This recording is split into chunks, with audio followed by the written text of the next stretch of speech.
Oh, my dear sinners, I just wanted to take a moment and thank you all for giving me some love through these past few videos so I can rant and rave. Now that Mr. Sinister's back in action, we're going to dive head deep into these next set of masterpieces that we have before you. When I say Daddy's back in the driver's seat, we're going in hard, deep, and raw on this one. Just ask Sister Teresa. Mr. Sinister does not sit on his throne of lies to pretend like Lord of the Rings is not one of the only masterpieces that came out and gave us the perfect trilogy. What if I told you, my dear sinners, there was another masterpiece that came out in the early 2000s that gave us just as much joy decades later? Harry Potter and the Sorcerer Stone. The Harry Potter... Okay, can we just address this elephant in the room? Alright, it's Sorcerer Stone. I'm not playing this Philosopher's Stone bullcrap. Alright, it's Sorcerer Stone. Anybody has a problem with that, we'll talk about it at church. The Chamber of Secrets. The Prisoner of Azkaban. The Goblet of Fire, which is the fucking best. Order of the Phoenix. The Half-Blood Prince. Deathly Hallows Part 1. And finishing off the legacy, Deathly Hallows Part 2. Harry Potter is a simple world, my dear sinners. You have a young boy being raised by his mother and father that loved him dearly, only to have their lives taken, enabling them to make the ultimate sacrifice for their son. You follow the story of young Harry as he goes to Hogwarts, learning about simple things that were new to his world. Witchcraft and wizardry, demons, angelic monsters, beings, ultimately going up to find the one who killed Lily and James Potter, Lord Voldemort. I don't know what it is with cinemas wanting to make their villains with no noses. What is this crap? Voldemort, Red Skull, Michael Jackson. I don't get this shit. But when you have a character arc completely as dark as Lord Voldemort's, all right, man, hey, I'm here for it. When you look at everything that young Harry Potter had to deal with, having his mother and father murdered, you gotta say, kid turned out pretty good. Granted, he's in a world of angels, demons, monsters, and all this other stuff, but he doesn't act like a stupid millennial now at Starbucks crying because you got their Starbucks latte wrong and they decided to call you out on your bullshit. This kid turned out pretty damn good. When you're looking at his mentors from even a young age, Harry Potter knew that he was blessed to become a wizard, even though this was all new to him, leaving to his horrible aunt and uncle who kept him locked in the basement, just like my father did. But hey, I turned out pretty good. You see what Harry Potter become, learning and aging through this evolution of movies that we got from the books of J.K. Rowling's. And when it came to the comparison over the books and the movies, they're both pound for pound perfect. Harry understands what it meant for his mother and father to make the sacrifice for him. All the kid wanted was his parents back, but he knew he never could and embraced every single moment of it. Now we're not even going to pretend like these movies aren't good without a built-in antagonist like this little shitbag right here. Draco Malfoy. We're never going to call you Draco. We're just going to call you Daddy Issues. Daddy Issues had one of the most interesting arcs in these fucking movies. He just grew up to be a giant sucking dickhead. I haven't wanted to honestly take my anger out on this little shitbag more than this child.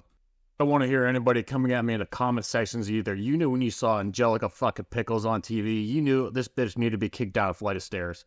If you tell me I'm wrong, I'll wait. Good. Moving on. Daddy Issues grew up to be one of the best antagonists that we saw in these movies. He was complex, he was heartbroken, all just wanting for his dad's approval, but we all know what happened to him in the end and what he did.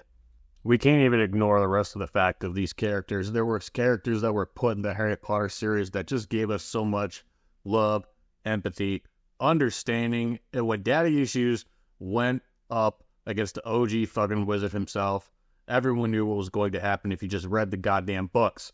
But Daddy Issues, being a Slytherin, I think he'd be a little bit better off maybe if he got some Hufflepuff action and put his Slytherin to some better use. But hey, we all can't be good sinners like me. Now, we're not going to pretend that Daddy Issues was the main antagonist of these series. Voldemort, the one who killed Lily and James Potter, was introduced back in the Sorcerer Stone. Yes, I'm still calling it the Sorcerer Stone. Fuck off.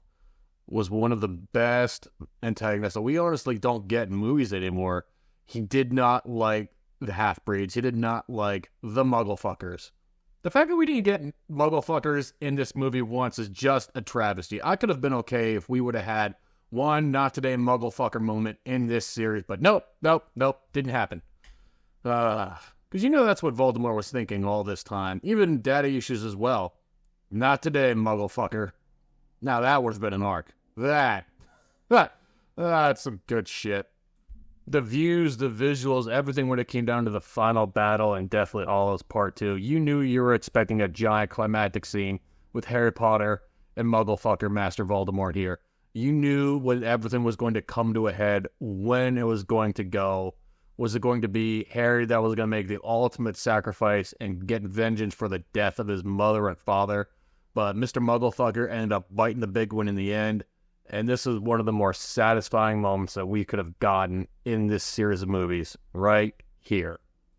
I'm not even going to pretend, my dear sinners, that we don't owe the vast and most legendary character and a personal favorite, Alan Rickman, credit for his work as Cerberus Snape.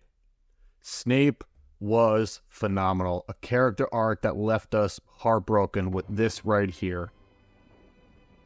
After all this time? Always. God damn you, Alan Rickman. You are a legend and a masterful creator when it comes to this work. This was truly exceptional. Smash that like button for Alan Rickman giving us one of the best character developments in this story.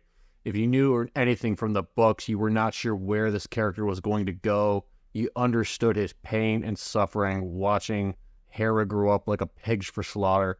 It was masterful.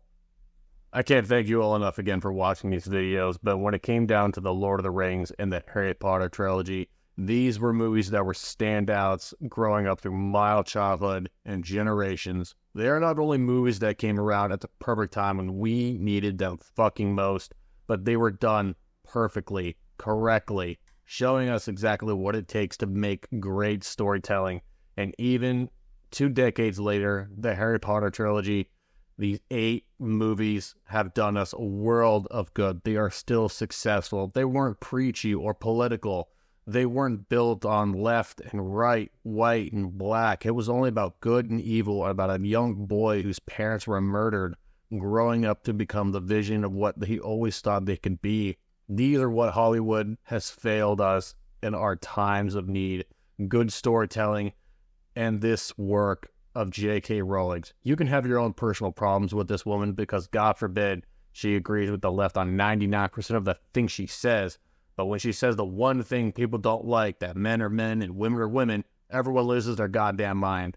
But they lose track of the main purpose of these movies. Storytelling.